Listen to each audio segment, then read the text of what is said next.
एक महिला भक्त वृंदावन से बिहारी जी लेकर अपने घर आई और तभी बाहर से गोलू घर के अंदर आया और माँ से पूछता है कि माँ, यह कौन है? तो मैया ने बोला, ये भगवान हैं और ये ही हमारे मालिक हैं।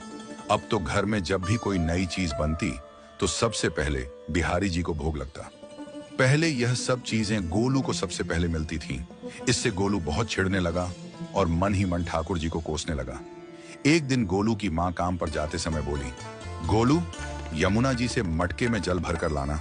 जब गोलू पानी भरने के लिए जाने लगा तो जाते जाते बिहारी जी को कहने लगा, खाने के लिए तो सबसे पहले तैयार रहते हो, लेकिन काम तो मुझे ही करना पड़ता है। अगर यहाँ रहना है तो काम करो। कहकर गोलू यमुना जी से जल भरने के लिए चल पड़ा। गोलू जब यमुना जी में जल भरने लगा तो उसने देखा कि यमुना जी के अंदर बिहारी जी विराजमान हैं और कह रहे हैं, ला गोलू, घड़ा हम भर देते हैं। गोलू उनको देखकर हैरान हो गया और बोला, नहीं नहीं, मैं अपने आप भर लूंगा। लेकिन ठाकुर जी ने उसके हाथ से घड़ा ले लिया और भरकर घर ले आए। गोलू घर आकर डर रहा था कि अगर माँ को पता लगा कि मैंने ठाकुर जी से काम करवाया है तो आज मेरी पक्की पिटाई होगी।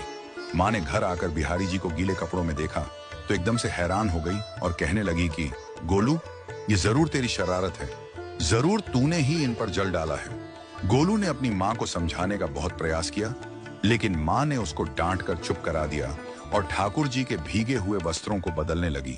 अगले दिन जब माँ ने गोलू को अनाज पिसवाने का काम दिया तो बिहारी जी फिर अनाज का कनस्तर ले आए और माँ को ठाकुर जी के वस्त्रों के ऊपर सूखा आटा पड़ा मिला। तो माँ ने फिर गोलू को डांटा कि तुझे पता नहीं कि ये हमारे भगवान हैं और तू भगवान के साथ शरारत करता है। आज तूने फिर इनके ऊपर आटा फेंका है। तो गोलू शपथ लेकर कहने लगा, नहीं माँ, मैंने कोई शरारत नहीं करी है। ये तो मेरे हाथ से गेहूं का कनस्तर लेकर खुद पिसवा कर आए हैं। गोलू की माँ आज बहुत गुस्सा हुई। अगले दिन फिर माँ बोली, बेटा गोलू, आज तुम्हारे बाबा बाहर गांव से वापस लौट आएंगे। बस आज का ही काम है, तुम जंगल से थोड़ी लकड़ियां ले आना। गोलू फिर डर गया, कहीं ठाकुर जी फिर मेरे पीछे ना आ जाएं। गोलू ने माँ को बोला कि मैं चला तो जाऊंगा, लेकिन बिहारी जी को समझा लो, वो मेरे पीछे ना आए। उसकी माँ हंसकर बोली, हाँ हाँ समझा दूंगी, तुम जाओ तो सही। गोलू जल्दी जल्दी लकड़ियां लेने जंगल में चला गया और माँ काम पर चली गई।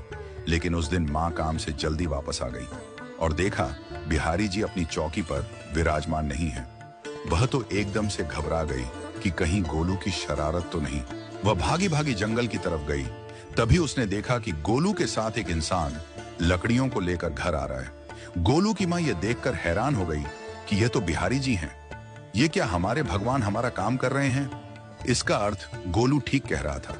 वह जल्दी जल्दी भागकर ठाकुर जी के पास गई और लकड़ियां उनके हाथ से लेते हुए उनके चरणों में गिरकर रोती हुई बोली, हे बिहारी जी, ये आप क्या कर रहे हो? मुंह गरीब का काम क्यों कर रहे हो? ठाकुर जी मुस्कुराते हुए बोले, हमें तो तेरे बेटे पर बहुत प्यार आता है। सब लोग हमें भगवान समझते हैं, लेकिन एक तेरा बेटा ही था जो हमको अपना मानता था।